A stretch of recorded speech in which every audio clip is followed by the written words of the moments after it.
Quand les gardiens du parc l'ont recueillie, elle était traumatisée, épuisée et déshydratée.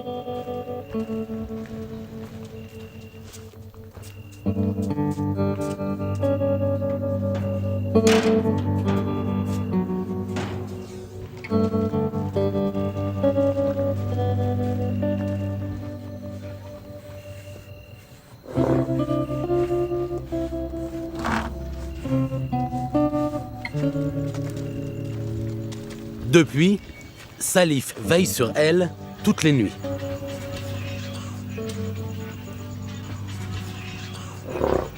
Qu'est-ce qu'elle a dit? J'ai envie de manger. Envie de manger? Oui. Mais c'est pas l'heure encore. Pas encore.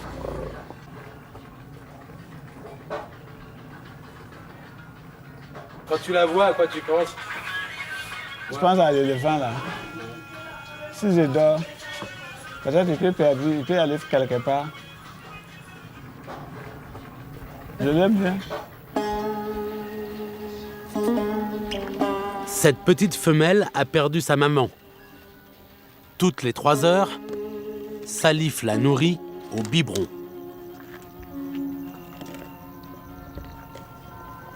Oh.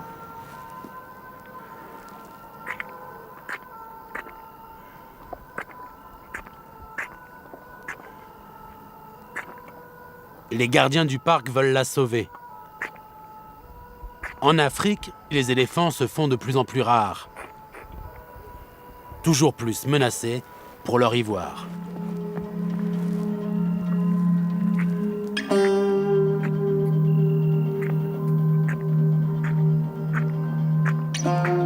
Que c'est fini.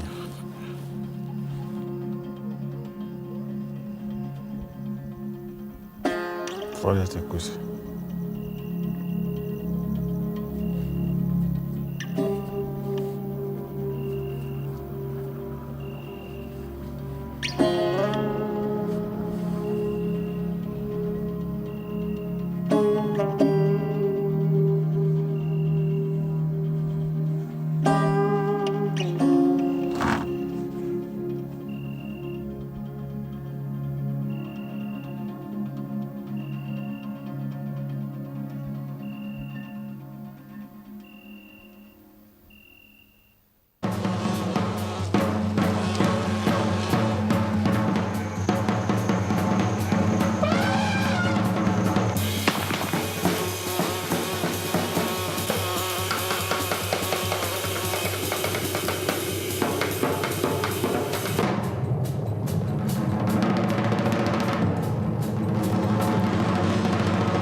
C'est dans la savane du Burkina Faso que la petite orpheline est née.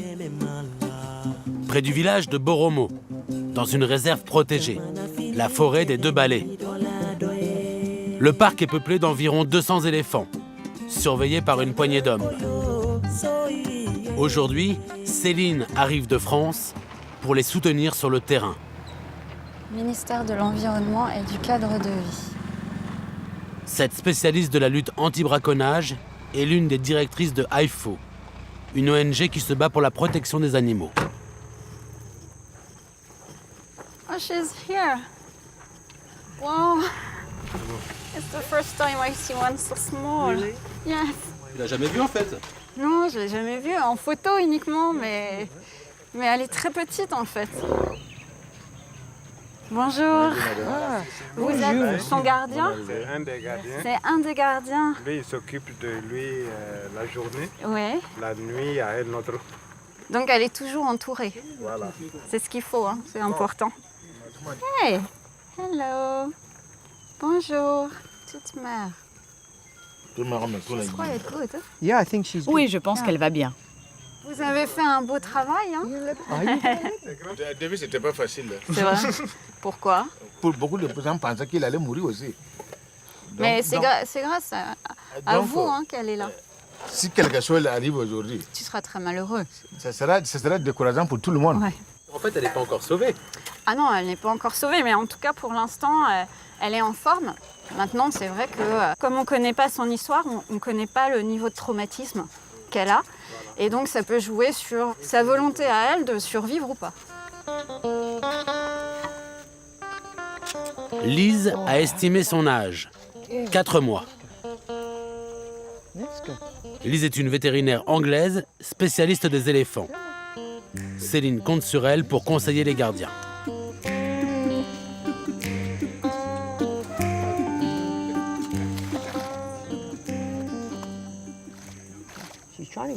Elle essaie de prendre l'eau dans ma main. Elle n'y arrive pas avec sa trompe. Elle ne sera pas capable de prendre de l'eau avec sa trompe pendant 1 an, enfin jusqu'à ses 1 an. Donc c'est important aussi des fois de mouiller la main et de lui donner l'eau comme vient de le faire Lise. Il faut lui mettre dans la bouche. Et pourquoi elle ne sait pas utiliser sa trompe? C'est pas quelque chose de naturel? Non, bah pour l'instant, non, elle n'a pas encore la puissance suffisante pour aspirer l'eau. Regarde, oui.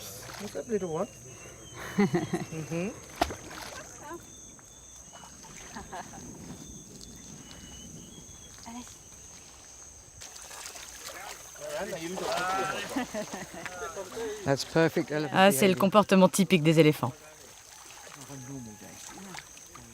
Ouais, elle adore ça.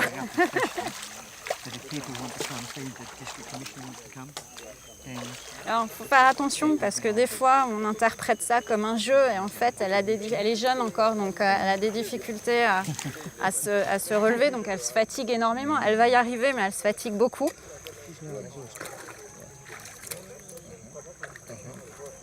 Tu vois, non? Elle se gratte la trompe.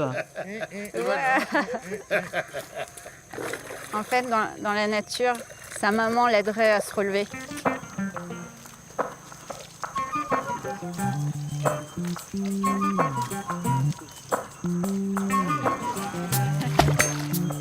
Dans la nature, elle marcherait toute la journée aux côtés de sa maman et s'arrêterait juste pour manger.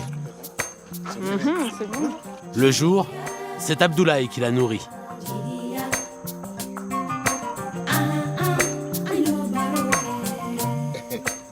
Elle est attachée à toi. Hein. Même le bruit de ma moto, elle connaît. Elle reconnaît le bruit de ta moto à toi? Oui, si. Même si je suis sur la route là. Vous voyez la route là, quand je ronfle, quand il entend le bruit de ma moto, immédiatement il sort.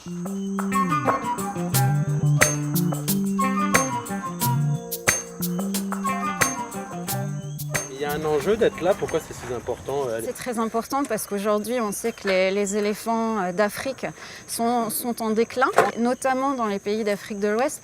Et donc, chaque éléphant est important pour la survie de l'espèce. Donc, cette petite éléphante qui a été trouvée nécessite une attention particulière. Chaque éléphant est précieux. Sa maman est-elle encore en vie? A-t-elle été tuée pour son ivoire? Céline redoute le pire. Les images de carcasses hantent encore sa mémoire. C'était il y a 5 ans, lors d'une mission d'urgence au Cameroun. Au nord du pays, le parc de Boubanjida est devenu la cible des chasseurs d'ivoire.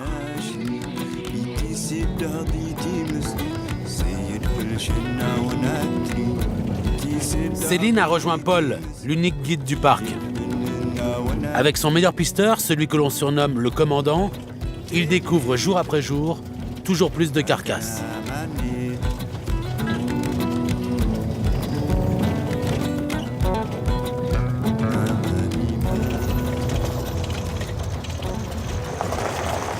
Un vautour! Il y a 2 vautours et 2 aigles battleurs. Ça veut dire quoi un vautour? Un vautour, ça veut dire une carcasse. Bah tiens, il en vient d'autres là. Il y en a une.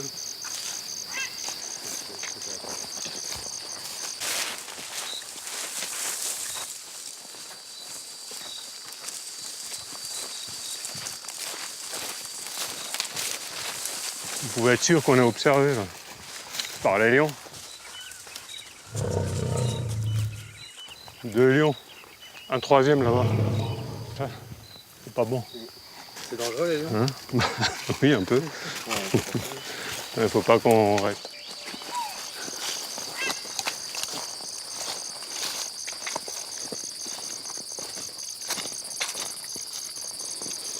Oh là là, ah, c'est vraiment un massacre.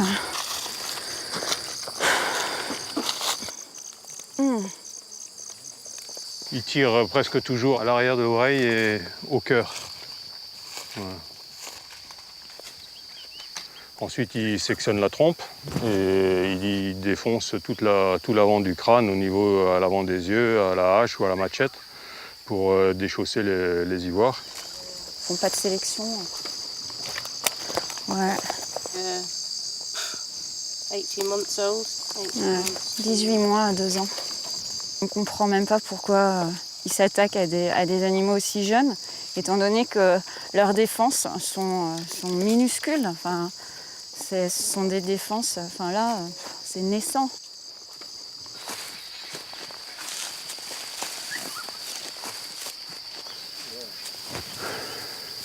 Pas compréhensible. On ne peut pas comprendre. On ne peut pas comprendre.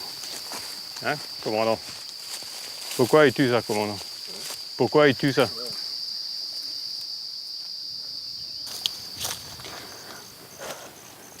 Voilà, j'ai trouvé les douilles là, j'ai trouvé d'où ils tiraient là. T'as trouvé des douilles? Ils ont tiré du Ils panier. les ont eu d'ici? Il y en a une là. Ah oui. Il y a des inscriptions arabes. C'est quoi comme calibre? C'est du 7,62. C'est genre fusil d'assaut ou fusil semi-automatique. Vous tirez une balle comme ça, n'importe où dans le corps de l'éléphant, il a toutes les chances d'en mourir, mais il peut mettre des jours à en mourir. Ça peut être une longue agonie.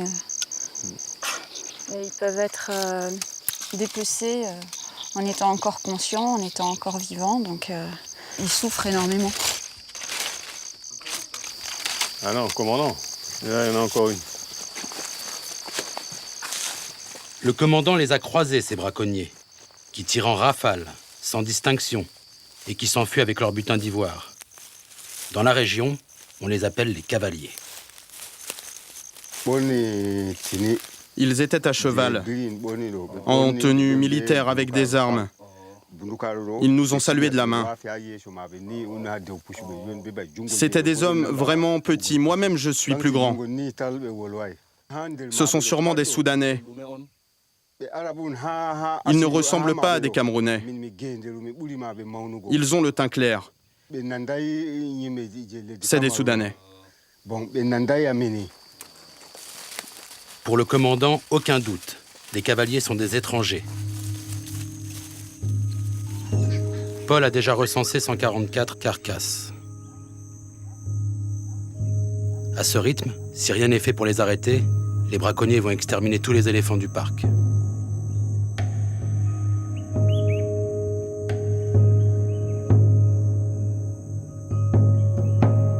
C'est un choc pour ce Lorrain qui travaille depuis plus de 20 ans dans des parcs africains. Au milieu des 220 000 hectares de Boubanjida, Paul a créé un campement. Il accueille des touristes pour des safaris photos. Aujourd'hui, avec sa petite équipe de garde, il assiste, impuissant au carnage. Personne ne sait si les braconniers sont encore dans les parages. Mais face à l'hécatombe, le gouvernement camerounais a fini par réagir. Une unité d'élite de l'armée a été envoyée chez Paul. Pour Céline, toujours plus de carcasses à expertiser, d'impacts de balles à repérer, pour témoigner de la catastrophe écologique qui se joue devant ses yeux.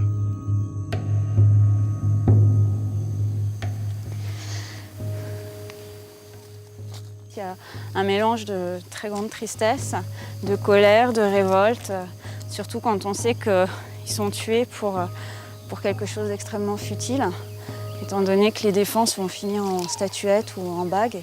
On sait que c'est à destination des consommateurs asiatiques, que c'est un signe extérieur de richesse que d'avoir de l'ivoire. Et c'est simplement ça, c'est établir un statut social. Donc quand on voit les dégâts que ça fait en amont, c'est véritablement révoltant. Recule encore, recule.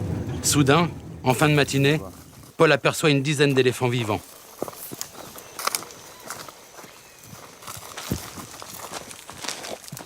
Là, en face, sur la colline. Alors, on voit comme ils sont stressés. Hein. Vous avez entendu? C'est triste de voir dans quel état de stress ils sont. En permanence, quand on les voit, c'est trompe levée à chercher le vent, courir. Ils reviennent dans l'autre sens, ils reviennent dans l'autre sens.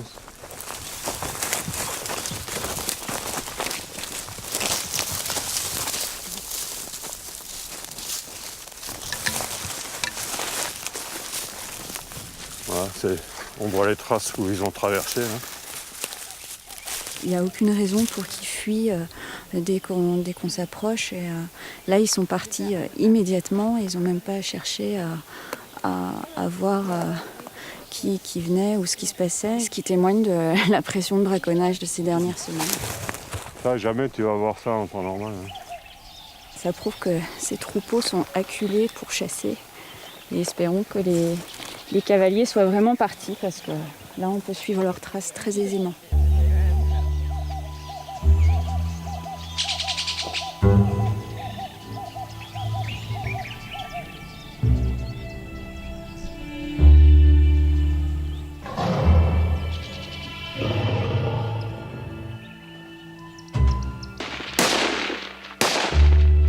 On les croyait partis, les cavaliers sont toujours là.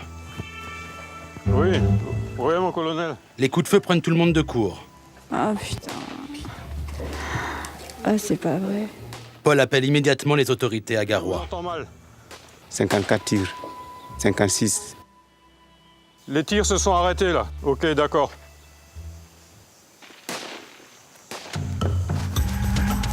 Il est 9h25, 63 tirs. Les cavaliers sont à moins de 3 km du camp, vers le nord. L'armée part à leur poursuite. Paul a désigné 3 de ses hommes pour guider les militaires. En tête, l'indispensable commandant.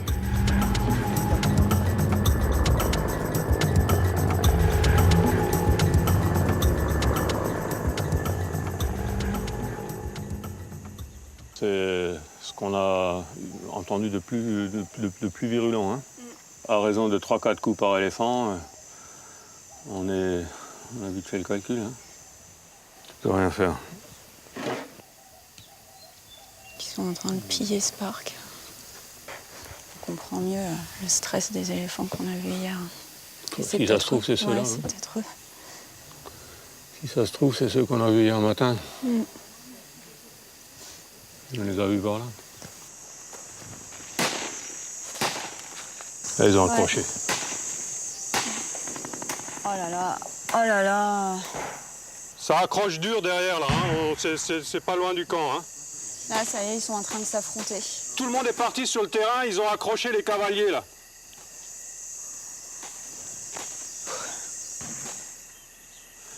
On peut prier le bon Dieu qu'il n'y ait pas de mort de notre côté, hein, c'est tout. Il leur le faut à tout prix cet ivoire.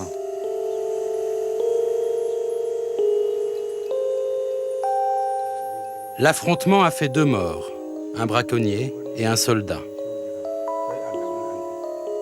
À son retour, le commandant raconte. Il a suivi un éléphanteau apeuré qui l'a conduit au troupeau.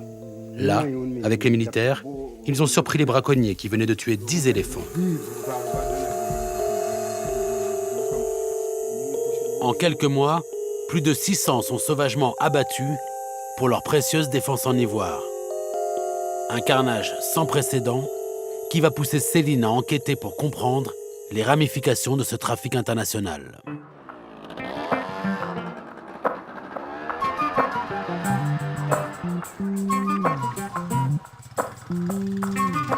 Au Burkina, tous les matins, Abdoulaye, le gardien de jour, arrive pour le premier biberon.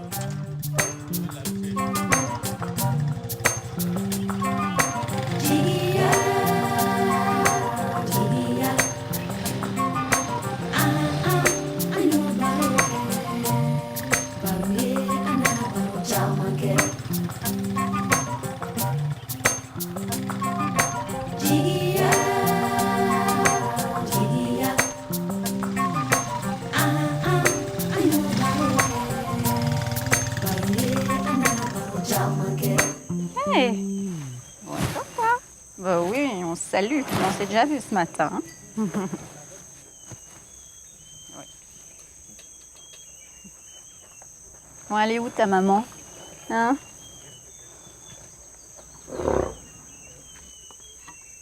Ça fait du bien d'approcher un éléphant vivant. C'est magique. Quand on dit qu'elle est autonome, chaque jour un peu plus. Hein. Ben là, elle boit. En fait, elle se sert elle-même. C'est pas une légende que les éléphants... Pourquoi on dit que les éléphants sont intelligents? Alors, en fait, cette notion d'intelligence n'en est pas une légende. En fait, les éléphants ont conscience d'eux-mêmes. Ils se reconnaissent dans un miroir. Non. Si. Ils ont conscience d'eux-mêmes. Ils ont conscience d'eux-mêmes et c'est ce qui fait aussi cet attachement qu'on peut avoir avec les éléphants parce qu'ils nous ressemblent. Ils ont une grande intelligence. Ils ont des liens sociaux très, très forts. Ils peuvent ne pas se voir pendant plusieurs mois, voire plusieurs années. S'ils se croisent, ils vont tout de suite se reconnaître. Les liens sont à vie. Ça veut dire que si jamais sa maman n'a pas été braconnée ou si sa maman est toujours vivante, elle va la reconnaître? Alors ça, c'est une question qu'on se pose. On le sait pour les éléphants adultes. Maintenant, c'est un cas de figure qu'on ne connaît pas. On ne connaît pas son histoire, on ne sait pas. Et c'est une question qu'on s'est posée. Si sa maman est toujours vivante, est-ce qu'elle reconnaîtra son éléphanto? On n'en sait rien du tout. C'est l'heure de son biberon, là? Là, c'est devenu la bagarre. Parce qu'il a senti que je suis rentré, c'est pour le lait. Donc, il veut forcer pour rentrer, pour prendre son lait. Mais on l'empêche dehors. Ouf. Vous voulez de l'aide? Ça va aller? Oui, mais est-ce qu'il va accepter?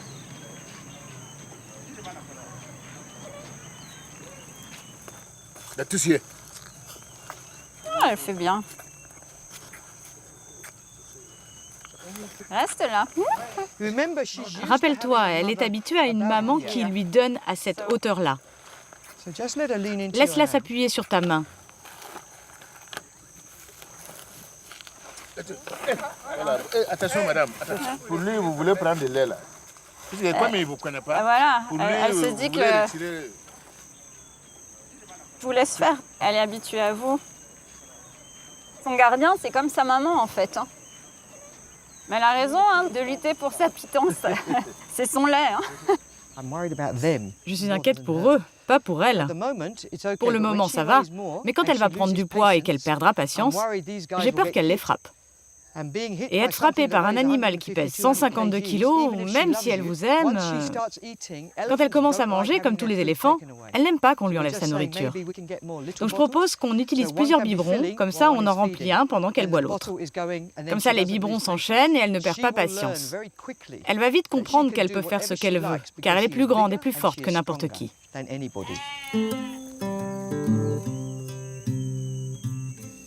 L'éléphanto ne peut pas rester grandir près des hommes. Étienne, le chef du parc, a pensé à un endroit, au cœur même de la réserve et de ces éléphants sauvages, dans un immense enclos financé par AIFO. Here is the water hole and they are thinking of this location for the enclosure. Les éléphants sauvages viennent à ce point d'eau? Oui, ils viennent à ce point d'eau. Voilà, voici des traces même. Voilà. Il est venu par là. Voilà.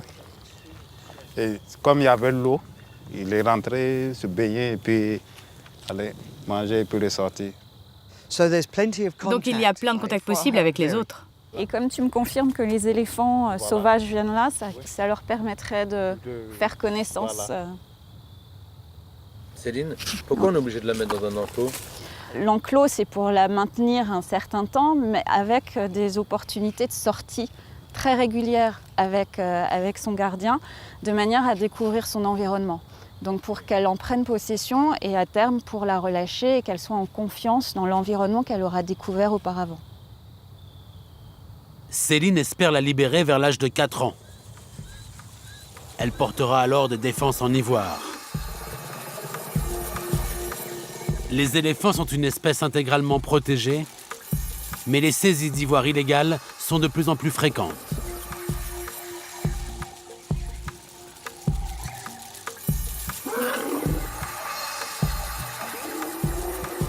Il y a 3 ans, suite au massacre de Boubanjida, Céline était de retour en Afrique, au Congo. Un seul vol par semaine depuis Brazzaville, ou 10 heures de piste à travers le Congo, on arrive rarement à Ouesso par hasard. Céline doit assister à l'opération Wendy, que son ONG, IFO, finance en collaboration avec Interpol. L'objectif est clair, démanteler le trafic d'ivoire dans 10 pays d'Afrique. Au Congo, c'est Emmanuel qui dirige la mission.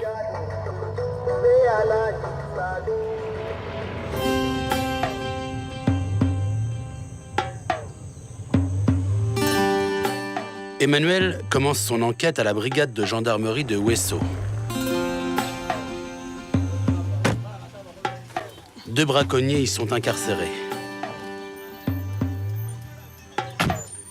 L'un d'eux est un Bantou, l'ethnie majoritaire au Congo. L'autre est un Pygmée.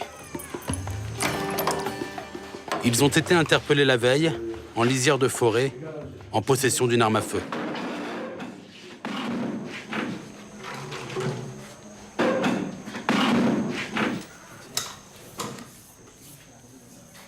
C'est quoi comme arme, ça? PMAK, le Kalachnikov. C'est une arme de guerre? C'est une arme fonctionnelle. Qui a acheté l'arme? C'est ton grand frère. Maintenant, la scie, là, elle sert pour pouvoir couper les pointes. Vous connaissez le motif qui vous est reproché? Oui. Pourquoi vous vous le trouvez ici? À cause de la chasse. C'est la chasse de quoi? C'était pour chasser les éléphants. Vous savez que c'est prohibé à la chasse à éléphants, les animaux protégés. Vous le connaissez? Oui. Quand vous faites la chasse, dans quel but? Manger la chair et vendre les pointes? Manger aussi chair. Donc, manger et puis vendre. C'est ça? Vous étiez combien au total? Nous étions à 4. Oui. 3 pygmées et moi. Il est pygmée? Oui, il est pygmée. Dans les mentalités ici, il y a cette idée que les ressources sont inépuisables. Elles sont à disposition, elles sont à côté, on a juste à aller se servir. Et si en plus on peut être rémunéré pour ça et nourrir sa famille, pourquoi s'en priver? Le visage que l'on peut avoir du trafic commence ici, dans une petite localité, en forêt, avec des chasseurs. Les 2 braconniers risquent jusqu'à 5 ans de prison. Emmanuel décide d'enquêter sur la piste des Pygmées. Pour chasser l'éléphant, il faut s'enfoncer dans la forêt équatoriale. Ici, c'est le royaume de la vie sauvage et le territoire des Pygmées. Au bout de quelques minutes de pourparlers, leur chef nous désigne Frédéric, le plus lettré de la communauté, pour nous accompagner.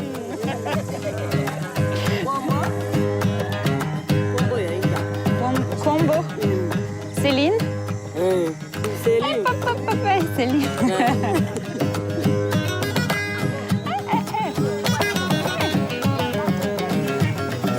Vous connaissez bien la forêt? Oui, on connaît bien la forêt. Au moins, je suis de la forêt. Hein. Parce que, vous voyez, la forêt, c'est notre congélateur parce qu'il y a tout dans la forêt. Au moins, l'antilope, les éléphants, gorilles, gazelles, le bif, des singes. On connaît les milieux qu'on peut aller chasser pour trouver l'animal rapidement. Ah, voilà, oui. Ah, voilà, je connais.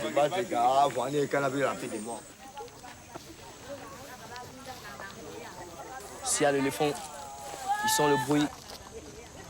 Tu commences à ramper là, doucement, doucement. Tu rentres bien. tu enlèves, tu ajoutes encore. Ah ouais. Et il crie l'éléphant? Oui, il crie. Qu'est-ce qui se passe? Il crie fort. Il crie... Oh, ça te fait pas peur? un chasseur de la forêt n'avait pas peur. Après la démonstration, Frédéric tient à nous préciser que cela fait bien longtemps qu'il n'a pas pointé sa lance vers un éléphant. Emmanuel veut en savoir un peu plus. Est-ce que vous avez encore d'autres moyens pour tuer l'éléphant? Nous, les opérateurs, on n'a pas l'argent d'acheter les PMACA. Ouais. C'est-à-dire que si quelqu'un achète les PMACA, il vous donne et immédiatement, vous pouvez rentrer pour tuer. Maintenant, comment ça se passe, la répartition? Les Bantous, ils récupèrent seulement les ivoires et on vous laisse, les autochtones, la viande. Et vous en servez de la viande seulement pour manger. On ne vous donne pas l'argent? Non, ils donnent quand même l'argent, ils donnent, mais pas beaucoup. Mais à peu près combien? À peu près 100 ou... 100 000? Ouais. 100 000.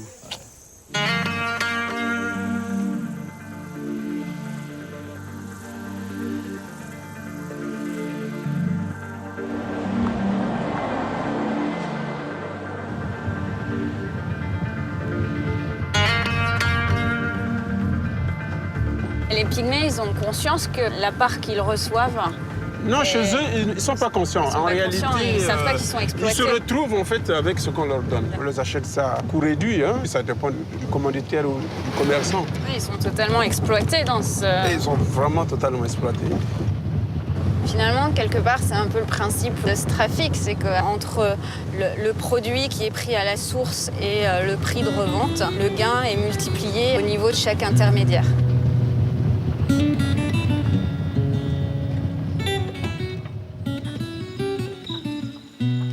Emmanuel est un ancien des stupes de la police congolaise. Et comme pour la drogue, le trafic d'ivoire utilise des réseaux complexes. Pour remonter jusqu'au commanditaire, Emmanuel doit privilégier le renseignement. La journée de demain est cruciale pour lui.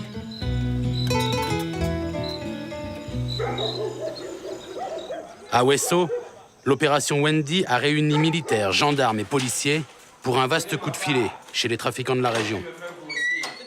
La prison est pleine. 1, 2, 3, 4, 5, 6, 7, 8, 9, 10. Bon, le total, ils sont 33. 33. Juste à nos jours, ça continue à venir. Allez-y.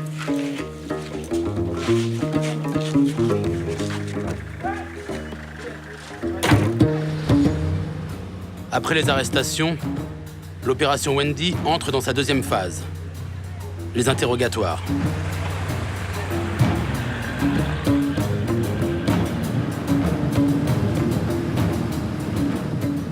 Les uns après les autres, les braconniers vont devoir répondre aux questions d'Emmanuel. L'enquêteur ne veut pas les lâcher avant de savoir qui sont leurs commanditaires, à qui ils revendent l'ivoire, qui sont les passeurs et où ils se procurent les armes.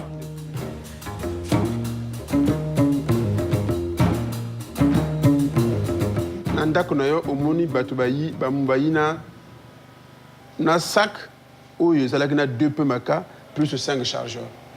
C'est ça, non? Bon, apparemment parti à Mbongo ezalaki combien? 150 000.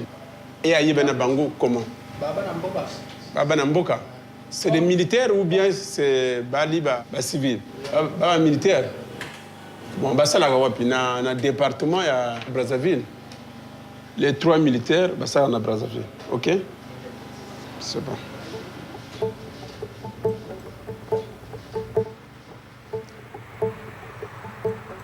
Emmanuel tient une piste.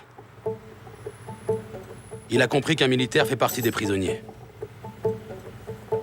S'il vous plaît, amenez-nous le militaire.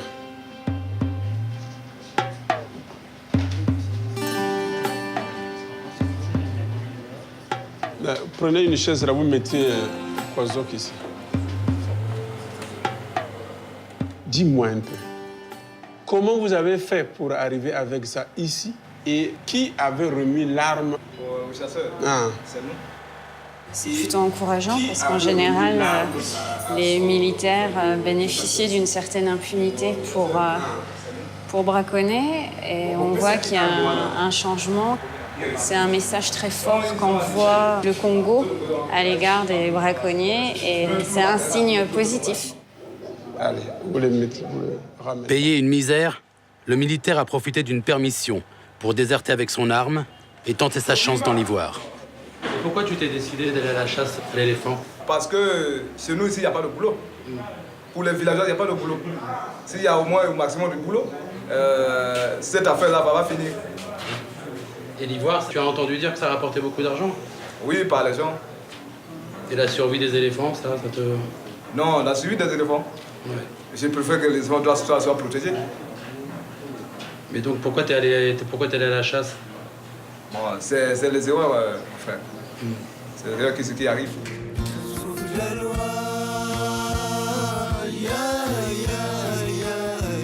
Les interrogatoires se poursuivent, mais l'enquête d'Emmanuel est au point mort. La majorité des prisonniers sont des petits braconniers locaux.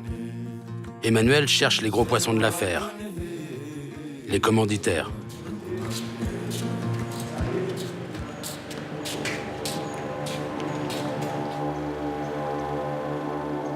Bon, il y en a quelle nationalité? Camerounais. Ça, c'est important pour nous. Le vieux, c'est un ancien, c'est un de ses débuts, parce que ça, c'est un de ses dossiers trafic de Côte d'Ivoire, commerce de Côte d'Ivoire, 4 points. Très bien. Merci. Bon. Papa, est-ce que c'est pour la première fois qu'on vous interpelle? Non, ça, c'est la première fois. Non, menteur. Tu veux que je lise ça? 4 points d'Ivoire. Vrai ou faux? Parce que les noms là, c'est... Non. Vrai ou faux de ce qu'on a dit? Vrai ou faux? 4 points d'Ivoire, là, c'est ça que moi, on n'a jamais m'arrêté. Vous êtes menteur. Dans toute la ligne, vous mentez, il faut qu'on vous confond. Vous vendez à qui? C'est au Cameroun. Au Cameroun? Bon, le marché du Cameroun, vous savez qui le contacte, ça se passe comment? Les gens là, c'est pas une seule personne. Oui, par intermédiaire, mais vous contactez qui? Il y a un Moustapha là. Moustapha, c'est un Camerounais ou bien c'est un Ouest-Africain? C'est un Camerounais.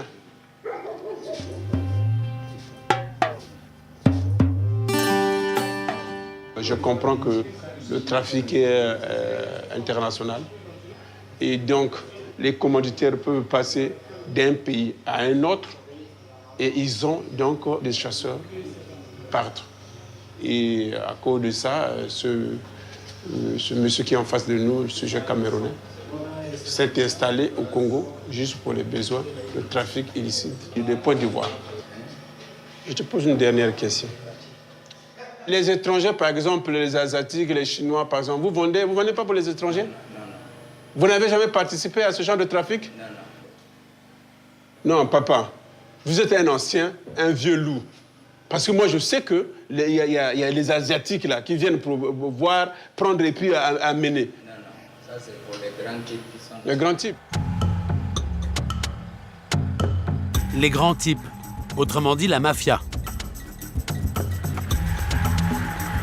Les commanditaires à la tête du réseau qui alimente en ivoire les marchés en Asie, en particulier en Chine.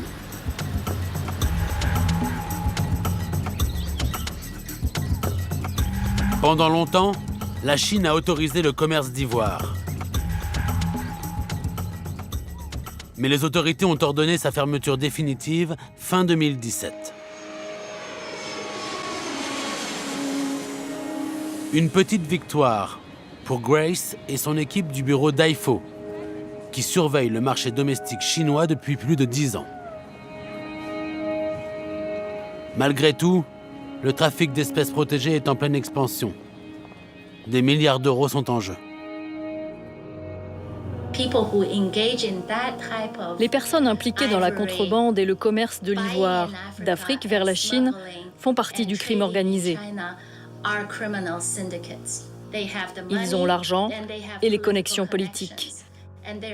Ils ont tous les moyens pour faire entrer cet ivoire en Chine.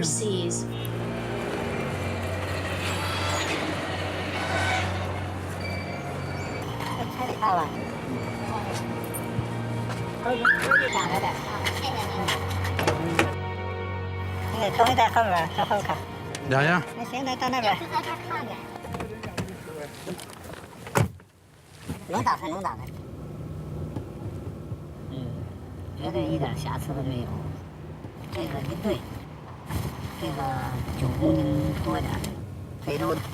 Et ça fait combien de temps qu'il les a vus?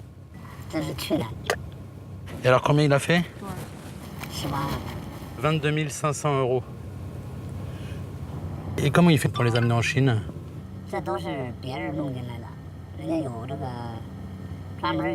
Si par exemple je lui demande 10 paires pour 200 000 €.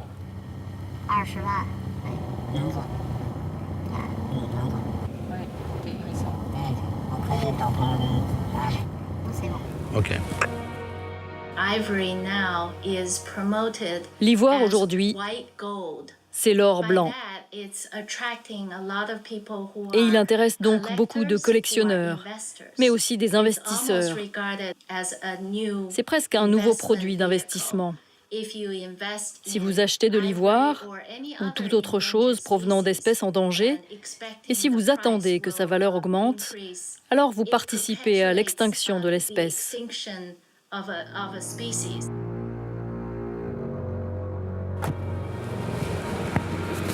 Et il peut en avoir des plus récentes?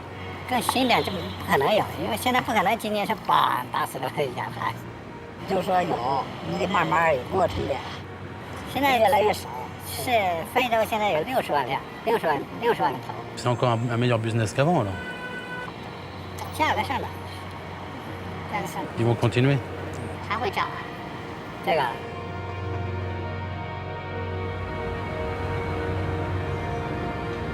20 000 éléphants d'Afrique sont tués chaque année pour leur ivoire.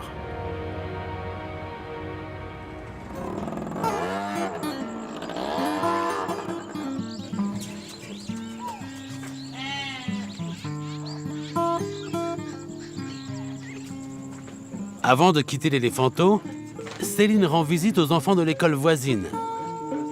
Elle a une mission à leur confier. Bonjour.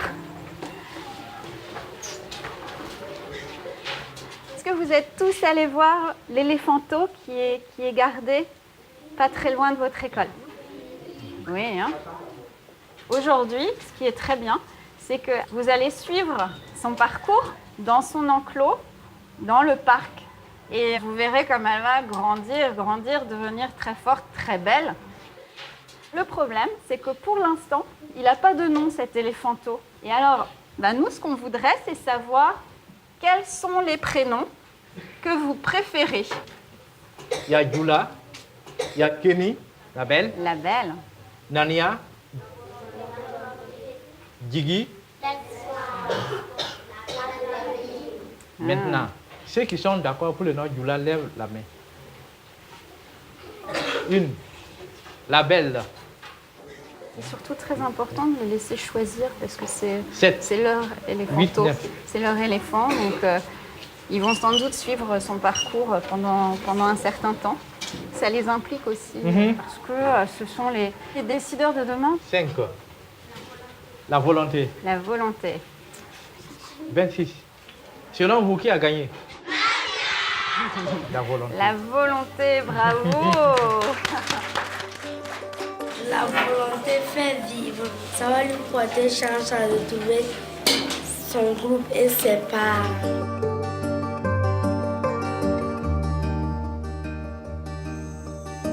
À très bientôt. Bravo pour tout le travail qui a été réalisé. On a tous envie qu'elle soit un jour relâchée dans son habitat, donc on va faire en sorte ensemble que ça se produise. Merci. Abdoulaye, c'est l'heure des au revoir. Donc je te dis au revoir. J'étais très content. Au revoir ma belle, à très bientôt. Ça me prend le cœur de la quitter comme ça. Ah ouais, madame, ça signifie qu'il compte beaucoup sur vous. Oui. Pour survivre. Mais je serai au rendez-vous.